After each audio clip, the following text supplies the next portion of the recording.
occurring the fact that most kiddie shows have turned up dead ends. One show, Cove, has made an impact here. I made myself hunt down whatever cast remained of the show, regardless of their fear. I wanted to know everything about the show, but in the process I've come to understand that they had hid something much darker, aborted than just what I was told and what I had heard. I have posted some of my thoughts into the page at points, to feel that I have for interviewees here. Note that I was being interviewed are indicated by the quotation marks around them. You may notice a censor will appear, as I did that so no one would want to bombard me with questions and such. It's a privacy thing, and I'm sorry if I offended everybody. With that, I presented you this page with lore. My first knowing of Cove lore came out in Nostalgia Forum back sometime. However, most of the many episodes have never been found, and that many of props are either long gone or spread over the world. However, after this mention of the show, I had to dig further into it. What I discovered over my round trip was something dark residing within the studios itself. The show, originally called Pirate Place, was loosely based on an old, quite lost short called The Knickerbocker's Tale from 1767, about a little Irish boy arriving to a land of pirates to find his way back home. The writer, man believed to be named Colin Culcree, vanished in the dark. Stories say that he was a madman who was very well and had a daughter who vanished without a trace near his home. This inspired him to write the story shortly after, and he was found dead by his wife. The story was lost for several years until 1970, when a local TV station in Ashland found the rights to the story and converted it into a children's series. I managed to find some of the studio workers, but none of them were able to tell me about it. Well, there was one. Asking this woman to nearly relive her nightmare of 1971 was nearly impossible, but thankfully she decided to, reluctantly anyways. Okay, miss. I'm not comfortable giving my last name or my first. Okay then. Mind if I call you Jane? No, I don't. Okay then. Well, Jane, I understand that you had a part in the kiddie show called Cove, correct? Set designer, well, part of it. I helped in the construction of the Laughingstock and many of the characters as well. See, I was good at experience? Oh, very. It was a great one, until towards the end of the show itself. How so? Well, that damn Grimes. That's what it was. Grimes? Emerson Grimes, the show's director? Is there another Grimes you wish to know on the series? Here she lit a cigarette, something that appearance and fear of Grimes had foretold. I actually expected from her. Well, how did he manage to scare you? How did he... He was a nut job, a loony. He forced a 5-year-old girl, Jodie Silver, to near heat stroke, changed scripts. Everything was fine until the show grew darker and darker. How dark was it getting? This is the kind I knew about the infamous question to the skin taker and his answer to Janice. When the skeleton named Skin Taker proclaims that the reason for his mouth to move weird is grinding your skin, you will have some problems. Grimes was insane. But here's the last straw. That was the last episode of the series. I knew about this and moved to her other designs of the show. She explained that it was a damn kiddie show that turned into a puppet show from hell. Overnight, she wanted to end the conversation, but not before I asked her about any surviving members of her crew. There are very few of them still around, but you'll have to find them on your own. I did, however, manage to find Jodie Silver, who played Janice on the show, and who is now an adult of 45. She resides with her husband, Damian Lewis, and her 2 kids. If you see her now, she has lost all of her childhood spunk that she did on that show. She works as a writer for pirate stories and haunted mysteries. I managed to record on tape an interview with her. Are you, Miss Jodie Silver? Why, I haven't been called that in years. Yes, I am Jodie Silver, but people call me Jodie Lewis nowadays. Oh, I'm very sorry about the mix-up. I am writing this book on an old kiddie show that you used to be on. Jesus Christ, tell me you're joking. It was there. I noticed she seemed agitated about the sound of the book being written on something she was trying so hard to put behind her. It's no joke, Miss Lewis.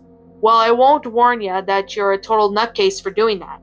That show has been giving me bad dreams and ruined my childhood, and I even had therapy because of it. I do not wish to speak about... Please, Jody, just one interview. That is all I'm asking. For just one.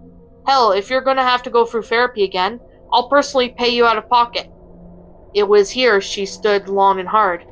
Christ, fine. Meet me here for an interview. And with that, she handed me a card with the address on it. I promised she wouldn't regret this, but I had a feeling she already was. Hello there, Miss Lewis. Well, hi there. Come on in.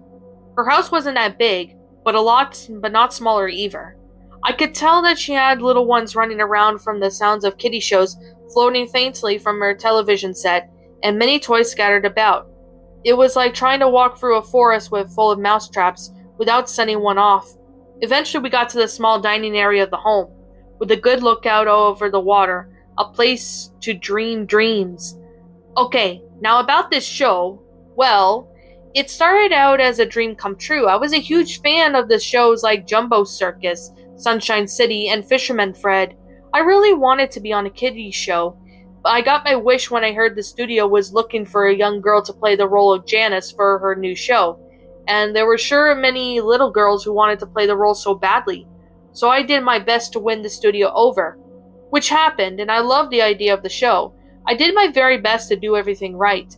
Turned out you should be careful what you wish for. Why is that now? I really don't want to tell you this, but you see, on set, some changes had started happening. Grimes would change scripts, things seemed a bit scary, and for the first episode seemed so mean and such odd for a kid's show. And then that horrible last episode. What episode? The last episode of the season? Wow, you really know how to brush up your history on this. Well, there were 2 seasons of the show. The final episode of the second season was the worst ever. Tentatively and carefully, I asked her to tell me. Screams. Just screams. Everyone was screaming that sick man Grimes destroying sets. He told everyone just to scream, and loudly, mainly did. It got to the point where one of the actors, the man who plays Skin Taker, referring to Michael Cullen, started to bleed, and he nearly choked on his own blood, and I bawled my eyes out. And it was she started to cry, all those memories coming back to her. She asked me to stop, and I did. I explained I was very sorry to bring back these memories. I never meant that as my intention. I remember the Skin Taker, he hung, his head tilted low, his jaw hanging from one socket and parts of his arm torn off. I left to go find Michael Cullen when I came across a yard sale. I asked him about some old recorded tapes and they said they were mostly shows for their son when he was young. I noticed that some of them were from Camp Cove, although they were very smudged and probably in horrible condition. I bought the videos for them anyway. Now it's probably here you would expect me to say I popped the tape in and evil bullshit. Yada yada yada. Satan appeared, threatening to do stuff to my soul, and Pirate Percy came in me at the dream and a cannibalistic demon. Something like that. That's not the case. I popped it in, and sure enough, static, but eventually it came on. Sure, it was just jumpy, and the static was juncture, but hey, the show was nevertheless.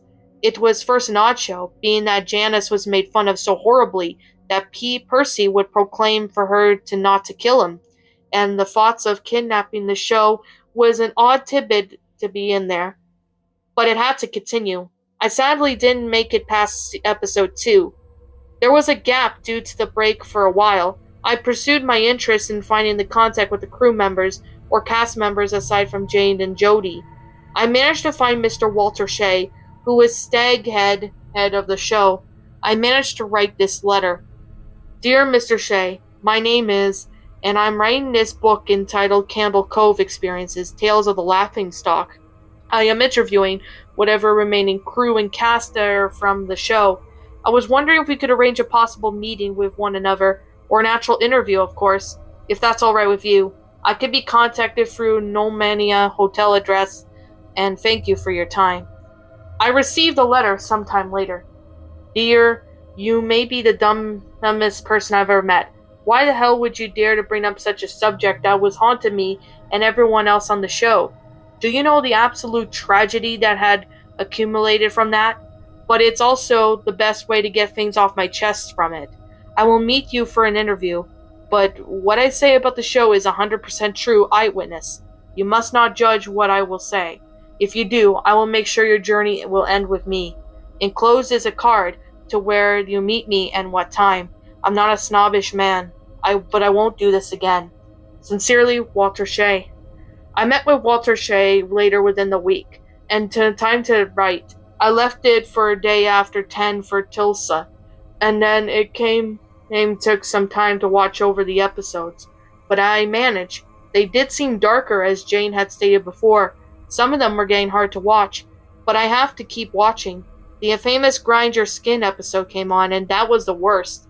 It's the one thing with the shitty motel TV that makes everything programmed look like watching something from the 70s, while the other is a damn tape who just kept jumping static in and out every 2 minutes. I felt like those people were trying to watch porn on their old boxes, if you know what I mean. The scramblers. Anyhow, I got to meet him where he wanted. He came on a wheelchair, explaining how he was paralyzed. Okay now, Mr. Shea, you said you had information. Yeah, that whole damn show is a curse. What do you mean by that? You only could dream of what I mean. It's exactly how I said it. The show's a curse. I don't understand, really, I don't. I broke my leg on that show and the damn letter fell off and smashed my leg after I fell. I felt something that was a hit, and something pushed the ladder down and the episodes got darker. There were 2 episodes that never aired on season 2. Those 2 were extremely the worst of the worst. What happened? That Grimes was in one episode that has Janice, implied of course to be cannibalized by the skin taker in a dream. Another one was to reveal that Nathan had been kidnapped and turned to a part of the cape for that bastard. Hell, Grimes wanted to fucking have Janice killed and skinned alive on camera. At the end of the series was to continue with the Melrose, winding up forward looking for Janice. Me and the cast had to make sure that none of that happened, so we shot those ideas every time. This pissed him off. I think that's why he made the final episode, the screaming episode. He was meant to have a little girl being shown skin alive. Yes, that fucker is a monster too. He didn't vanish. I will tell you something I never told anyone. Go on. After we finished filming that episode, I went back to getting something of mine. I saw Grimes pleaded to set the pieces as they were still alive. He was pleading that he was doing his job right and made sure. He started ripping his hair and teeth out, screaming, trying to get whatever it was from killing him. He fell backwards and hung himself on a cord. The sound of neck snapping. God, it still haunts me. They said that he just vanished, and you're saying that he lost and accidentally killed himself? Yes. Now, I knew something horrible did happen. It was freaking me out, and I know I wanted to stop, but I had to know what happened to Grimes. They never found the body. I got rid of it. I couldn't let them think that he had just wanted to make things happen to himself. I had to do something to out of decency of being at the least. What did you do? I buried him. I took his old lanky body out to the woods behind the studio and buried him. I told myself there was nothing to fear but fear itself. It was something there. I walked back, though, the studio, and I felt something eerie present, the skin track taker puppet, like it was watching me. I got out of there as quick as I could. Sometime later, I felt that damn final episode aired, and I will never forget what I saw. It was horrible. I was afraid of the show now. What was lying ahead of the episodes for me? I had a few more steps to go, but I advised myself that if things get too deep, I would stop there and work with what I have. It had been hard to sleep. I kept having the nightmares, the skin taker stick coming at me and threatening to grind my skin. It's hard to wake up just to static because I can hear that fucking theme song in my head every time I go. I do give up a little, but I had to keep going. Made a list of people who claimed that they have items from the series. Some did prove to be idiots that made them items themselves, indications of where modern look took them. However, there were some who did have items. The items I've gotten so far are listed. One of the skin takers' glass eyes the arm of the pirate Percy, the hat, albeit what some tatters of the skin taker, one of the eyes of horrible Horace, tooth belonging to the Laughingstock. The most unique item I found. I swear to you I found this one house in Missouri. The original owner was named Kyle Bartlett. His daughter Judith was nice enough to show me a part of the collection he had. He had the original skin taker head. I thought it was a fake since the jaw was intact, whereas Jane had stated that the jaw was practically torn off. As it turns out, Kyle was one of the crewmen of the show. He always loved Skin Taker as the villain. When he perfectly found out that it was so destroyed, he put so much time inserting the jaw back in its place. I asked to have it, but she denied the request. I did see that it was missing one eye and just framed hat. I brought these items back and put them aside myself. The head is now complete, but she allowed no photography or video or temple to be made, Index Kane stating that her father wouldn't want his favorite to be spoiled. She sounded like a mother to a child. I had to keep up. My search led me to New York. One named Mr. Michael Colin lived. The very same Michael Colin who voiced the Skin Taker on the show. The same Michael Colin whose son, Trevor Colin, was murdered in the fall of 1981. Meeting him was hard. He wanted nothing to do with this, but I had to interview him. Really, I did. He refused for some time until he decided to. Hello there, Mr. Colin. Hi there. I am sorry to say this. You must not be really sorry to make a man who lost his son 10 years after that goddamn episode that aired about talking about this fucking show. The nightmares still haunt me. Every night I can see the episode playing in my head. I'm sorry about your son and the nightmares. He took a shot of Jack Daniels and said, "Don't be. Not your fault it happened. My wife left me 3 years after he passed on. I had a dream every night it happened. It was a Skin Taker, holding a knife, chasing me and brutally murdering him. It's odd that it was a neighborhood where the logical gang was known as the Walking Skulls just so happened to be in, but they don't use knives in their crimes, so it was someone else. I never knew that. Never asked me to tell you. But that damn episode screwed my voice up, which is why I sound different and how I should. I'm sorry to hear that.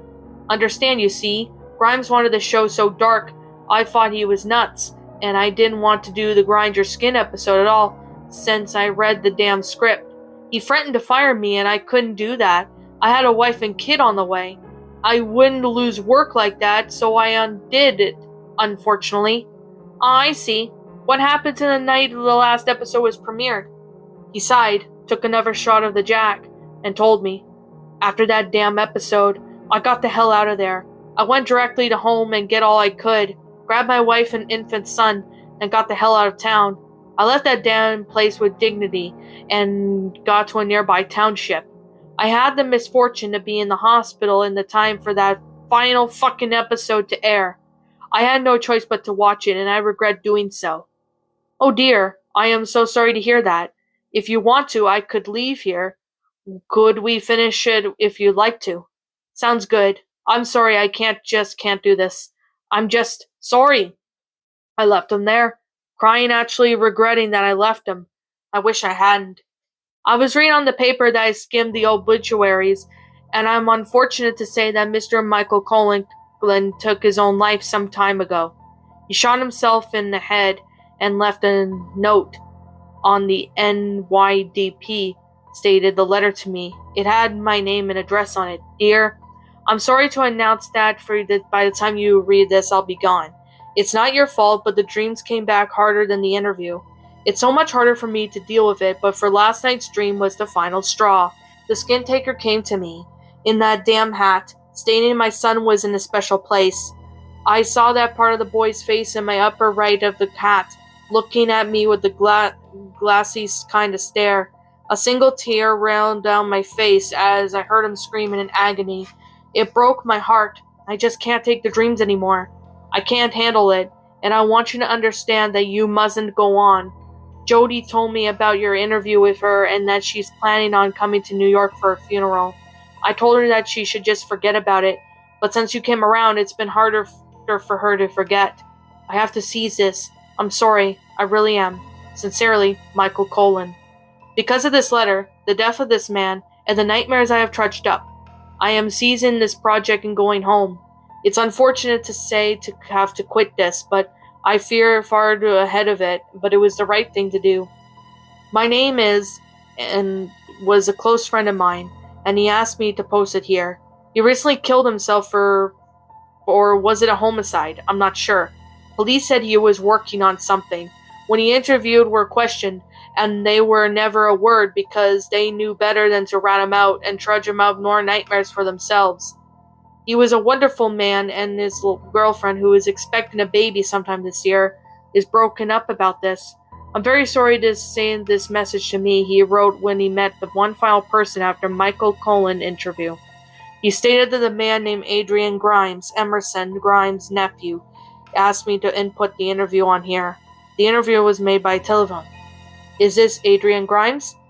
This is he. May I ask what this is about? This is about this show, Candle Cove. That show. Yes. Look, I don't know who this is, but my uncle has been dead for years. His body was never found, and I swear to you, if this is some prank, it's not funny. It's not a prank at all, I swear. Look, you know about that show. My uncle was a sick man. He told me about it, and he watched it. Now I will tell you that every single person who was on that show is in their own place on it, who, however, want nothing to do with it. I got to see making of one episode. Alright, one episode. It never got aired, and I hope it never will. Season 2, meaning after episodes 5 or 6? What the hell are you talking about? No, this happened after the season of the show ended. A new director, can't remember his name, it was supposed to be the season 3 starter. I was invited to be on the show as a character, and my father took advantage of it. Since then, all I hate this show because of my fucked up uncle was a part of it. Now leave me alone! What's up, my pretties? It's the Lion Queen here. I want to appreciate you all for tuning into this video, and I do appreciate you guys supporting my video by giving this video likes and stuff. If you really enjoyed this video, be sure to leave a like, comment and subscribe if you're new, ring the bell for notifications to when I upload so that way you guys will get updated for whenever I upload. If you want to follow me on Twitter or DeviantArt, feel free to leave a follow on those if you are interested in following me on those socials.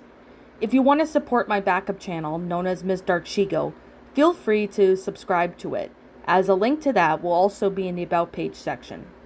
And with that being said, and that being the case, thank you so much for watching, my pretties, and as always, stay pretty.